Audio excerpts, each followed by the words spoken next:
தமிழ்நாடு சட்டசபைக்கு 2026ஆம் ஆண்டு தேர்தல் நடைபெற உள்ளது. இந்த தேர்தல் புதிய களத்தை கொண்டதாக பார்க்கப்படுகிறது. முந்தைய தேர்தலுடன் ஒப்பிடுகையில் புதிய அரசியல் கட்சிகள் வருகை, கூட்டணி மோதல், உட்கட்சி விவகாரம் பல சுமைகள் காணப்படுகின்றன.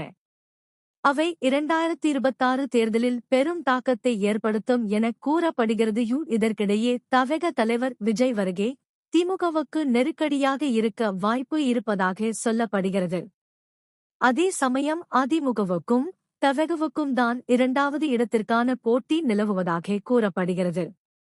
இதற்கிடையே வோட்டர்ஸ் வெளியிட்ட கருத்துக் கணிப்பில் பாமக தலைவர் அன்புமணி ராமதாஸ் தான் 2026இல் முதல் அமைச்சராக பதவியேற்பார் என அறிக்கை வெளியிட்டதாக நியூஸ் கார்ட் ஒன்று வரையிலாக பரவி வருகிறது. அதன் உண்மை தன்மை குறித்து நமது சஜ குழு ஆய்வு நடத்தியது.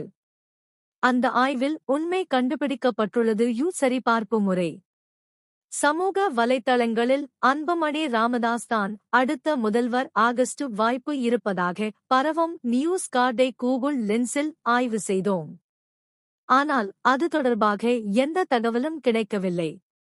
இதையடுத்து வோட்டர்ஸ் வெளியிட்ட செய்திகளை பார்வையிட்டோம். அப்போது அந்த பட்டியலில் அன்புமணி ராமதாஸ் பெயர் இடம் பெறவில்லை என்பது தெரிந்தது. இதனைத் தொடர்ந்து புதிய தலைமுறை செய்தி நிறுவனத்தின் எக்ஸ் பக்கத்தை ஆய்வு செய்தோம். அப்போது உண்மை தெரிந்தது. அந்த நியூஸ் கார்டு குறித்து சஜக்குழு ஆய்வு நடத்தியதில் அது போலியாக எடிட் செய்யப்பட்ட ஒன்று என்பது தெரிந்தது. புதிய தலைமுறை சார்பில் இத்தகைய நியூஸ் கார்டு வெளியிடப்படவில்லை என்பதும் உறுதி செய்யப்பட்டது. எனவே இந்த தகவலை யாரும் நம்ப வேண்டாம்.